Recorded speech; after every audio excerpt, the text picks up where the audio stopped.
Revenue department నుంచి ఏమైనా certificates కావాలంటే ఎంఆర్ఓ కార్యాలయాల చుట్టూ కాళ్ళరిగేలా తిరగాల్సిందే. విద్యా సంవత్సరం ప్రారంభంలో స్టూడెంట్స్కి ధ్రువపత్రాల సమస్యలు అన్నీ కావు.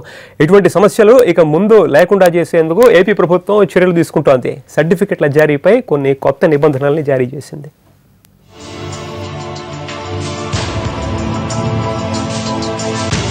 ఆదాయ ధృవీకరణ పత్రాల జారీపై ఆంధ్రప్రదేశ్ ప్రభుత్వం కీలక నిర్ణయాలు తీసుకుంది. పదే ఇన్కమ్ సర్టిఫికెట్ల కోసం తహసీల్దార్ కార్యాలయాల చుట్టూ తిరిగే బాధ లేకుండా వెసులుబాటు కల్పించింది. ఆదాయ ధృవీకరణ పత్రం కాల వ్యవధి ఇప్పటి వరకు సంవత్సరం మాత్రమే.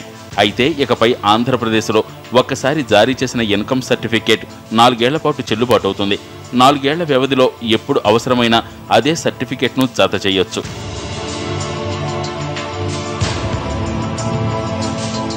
దారిద్ర్య రేఖకు దిగువన ఉండే కుటుంబాల విషయంలో మరో కీలక నిర్ణయం తీసుకున్నారు. తెల్ల రేషన్ కార్డు ఉంటే చాలు, దాన్నే ఆదాయ ధృవీకరణ పత్రంగా పరిగణిస్తారు.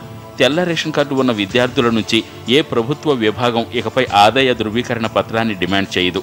తాజా మార్గదర్శకాల ప్రకారం బీపీఎల్ కుటుంబాలకు ప్రత్యేకంగా తహసీల్దార్ ఇన్కమ్ సర్టిఫికేట్లు జారీ చేయరు.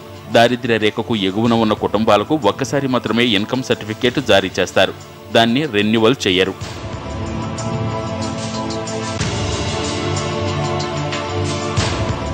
వెరిఫికేషన్ కోసం ఒరిజినల్ సర్టిఫికేట్లు తీసుకునే విషయంలోనూ నిబంధనలు మార్చారు. ఇకపై ఏ విభాగం కూడా విద్యార్థి ఒరిజినల్ సర్టిఫికేట్ ఉంచుకోవడానికి వీల్లేదు.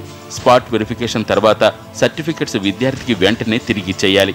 ఉద్యోగం కోసం ఏ కంపెనీ ఆదాయ ధృవీకరణ పత్రం అడగకూడదు. ఇది ప్రభుత్వ, ప్రైవేట్ కంపెనీలకు వర్తిస్తుంది.